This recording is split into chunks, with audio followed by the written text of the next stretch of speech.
huyu jamaa yuko pale. Tazama vizuri, unaweza enda kwa madhabahu, unaweza enda kwa kanisa, uingie mahali pale.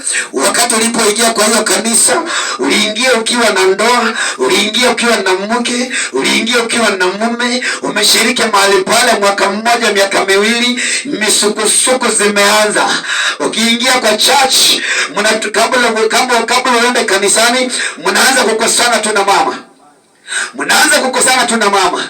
Mama anakuwa tu nyoka, mama anakuwa tu kitu kingine. Ama mnaanza kukosana tu na mzee. Mzee anaanza tu vitu vyake.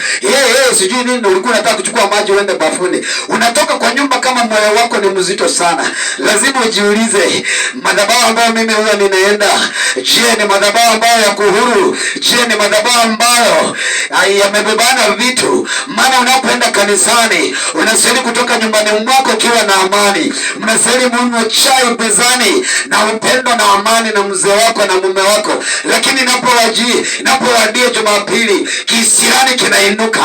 Ni lazima kwamba ujiulize, je, mbona inapofika Jumapili tunakosana, tunafikishana mahali ambapo haifai? Ninaenda kwa kanisa kwa nguvu zangu, ninaenda kama nimesema wewe baki hapo na madharau yako, nitaenda kanisani. Lakini kama ni mume wako, hustahili kutoka kwa nyumba na hasira na kikwazo, umejivuisha unaenda kwa kanisa by force. There is something wrong on the altar you are attending to. And this guy amekaribisha mahali pale. Bwana asifiwe. Ukienda kazini, umeenda kazini, umefanya kazi, mmefanya vitu, mmefanya kazi na marashi fulani, mmefanya kazi na chemicals fulani. Kuna chemicals zingine ziko na marashi, kuna chemicals zingine zina mambo fulani. Kuna wakati mwingine labda ulijigonga na nyundo, mkono ukafura, ukasema acha sasa nichukue mental plus, nijisugue kidogo. Unapoenda kwa nyumba, unanuka hiyo marashi, unanuka hiyo mental plus. Unasikia bibi ameanza kusema, umejisugua wapi? Ni nini hiyo sasa? Nataka kujua hii marashi ambayo umejipaka umetoa wapi? Bwana asifiwe. There is something wrong on the altar you are going to.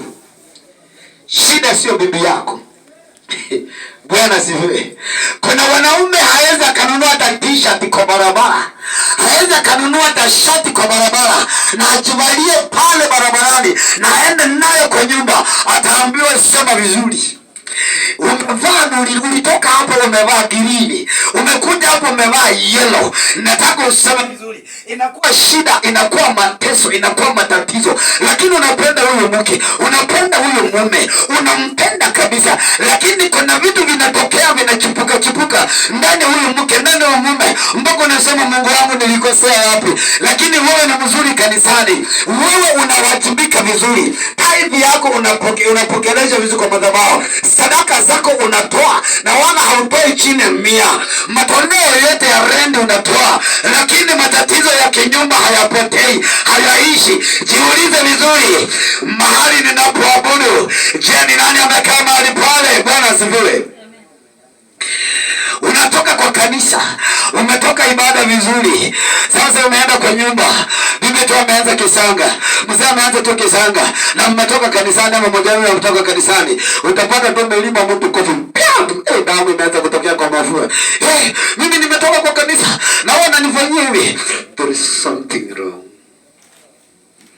Kama huyu jamaa amekaribishwa kwa madhabahu mahali unashiriki, utaanza kuona those conflicts in your house, those conflicts in your partner, those conflicts in your whosoever you love so much. Lakini ukienda kwa madhabahu ambayo yamesimama vizuri, watumishi wamejilinda, watumishi wanatubu, watumishi hata kama ni kuteleza wanateleza, lakini wanahakikisha kwamba they will never ever accept the way and the whispering and the manifestation of this guy into that altar. Utakuwa unatoka kwa nyumba yako, kama hata bibi alikuwa amejikwaza, unapata mnafurahiana tu, unapata everything is forgotten.